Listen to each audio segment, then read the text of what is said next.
ทุกคนมื้อนี้วันที่31เดือน12แล้วคือแบบว่าบ่ทันตั้งโตเลยเนาะหรือว่าแบบรู้สึกใจหายทันทีแล้วนะที่ว่า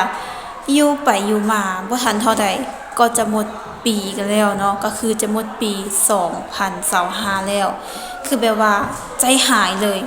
เอาง่ายๆคือแบบยังทำใจบ่ได้เลยที่ว่าจะก้าวข้ามผ่านปี2025ไปหาปี2026เชื่อว่าเนาะหลายคนก็คงจะคิดคือกันกับอาจารย์ว่าปีนี้นะปี2025เป็นปีหนึ่งที่ว่าไหวหลายเนาะไหวแล้วก็เป็นปีหนึ่งที่ว่าแสนสาหัสสำหรับหลายๆคนหนึ่งในนั้นก็คืออาจารย์เองเนาะซึ่งว่าปีนี้ก็เป็นปีหนึ่งที่ว่ายังบ่ทันประสบผลสำเร็จอย่างเลยโดยเฉพาะก็คือหน้าที่การงานและก็เรื่องส่วนตัวอย่างต่างๆก็อาจจะมีบางอย่างที่ว่าประสบผลสำเร็จแต่ว่าส่วนหลายก็คือว่ายังอยู่ที่เก่าเนาะแต่ก็บ่เป็นหยังเนาะการที่ว่าเฮาได้มีชีวิต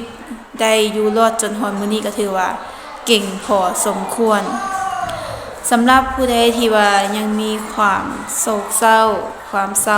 เสียใจ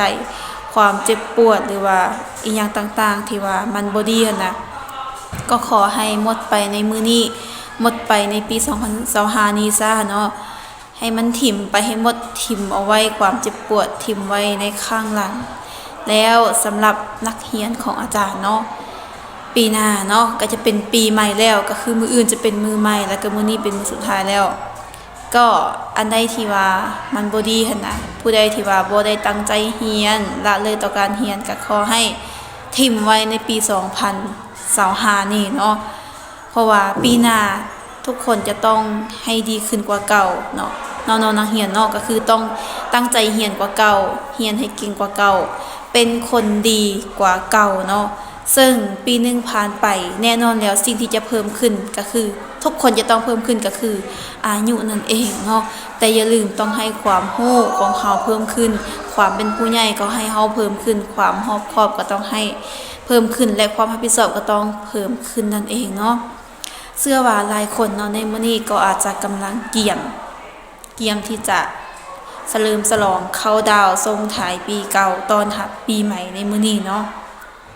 สำหรับผู้ใดที่ว่ามีแผนที่ว่าจะไปปาร์ตี้จะเข้าดาวจะไปเฉลิมฉลองอีหยังอยู่ไสก็ตามนะก็อย่าลืมพากันระมัดระวังแน่เนาะคือช่วงนี้เป็นช่วงบุญหั่นน่ะยิ่งอยู่ไสมีคนหลายยิ่งอยู่ไสมีบุญมีงานเฉลิมฉลองอันตรายอยู่หั่นก็จะมี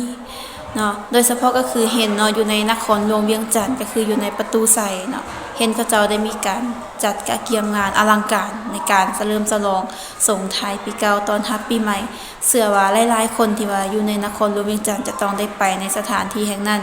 แต่ก็น่าเสียดายเนาะที่ว่าอาจารย์ได้อยู่ต่างแขวงบ่ได้ไปแต่ใจแท้ก็อยากไปร่วมคือกันแต่ว่าในเคียงคู่กับความม่วนซื่นนั้นก็ยังมีความอันตรายเด้อเนาะดังนั้นคนมันหลายหั่นน่ะอยากให้ทุกคนไปด้วยความระมัดระวังเนาะอย่าประมาทเนาะคือในงานบุญแบบนี้หั่นน่ะคนบ่ดีมันก็มีหลายคนที่ว่าจะฉวยโอกาสมันก็มีหลายแล้วรถการสัญจรรถต่างๆก็จะติดขัดโดยเฉพาะแม่นอยู่ในตัวเมืองในนครหลวงเวียงจันทน์คนก็หลายรถก็หลายดังนั้นในการขับขี่ต้องผ่อนแน่เนาะค่อยไปค่อยมาระมัดระวังไปนำกัน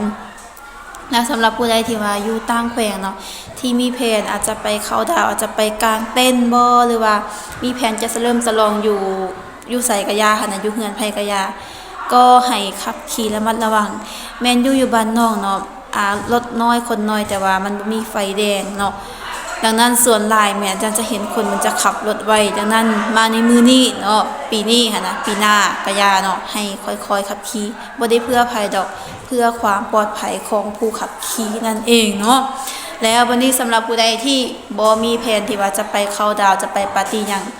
ก็ให้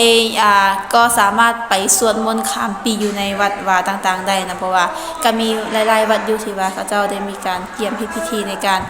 สวดมนต์ข้ามปีนั่นเองเนาะซึ่งในการสวดมนต์ข้ามปีนี้ก็จะมีข้อดีหลายอย่างคือกันเนาะมันจะเฮ็ดให้จิตใจของเราสงบและแบบ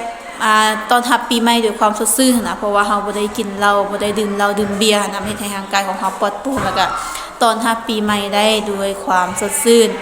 แล้วสำหรับผู้ใดที่บ่มีแผนจะไปปาร์ตี้และบ่มีแผนจะไปสวดมนต์ข้ามปี แต่ว่ามีแต่แผนอยู่ป่าอยู่ดงหั่นน่ะก็ขอให้ตลอดปลอดภัยเนาะและสำหรับผู้ใดที่บ่ได้มีแผนไปไสแล้วก็นอนอยู่เฮือนหั่นน่ะก็ขอให้นอนหลับฝันดีเนาะหรือถ้าว่าเฮือนผู้ใดเฮือนข้างๆหั่นน่ะมีการฉลองมีการร้องเพลงเปิดเสียงดังฟังสัตว์หั่นน่ะก็ให้อดฟังเนาะมื้อเดียวคืนเดียวเท่านั้นเนาะเข้าห้องอาจจะบ่ม่วนแต่ก็อย่าเข้าเนาะเฮานอนแล้วก็ฟังไปตามนั้นแหละและก่อนที่ว่าจะหมด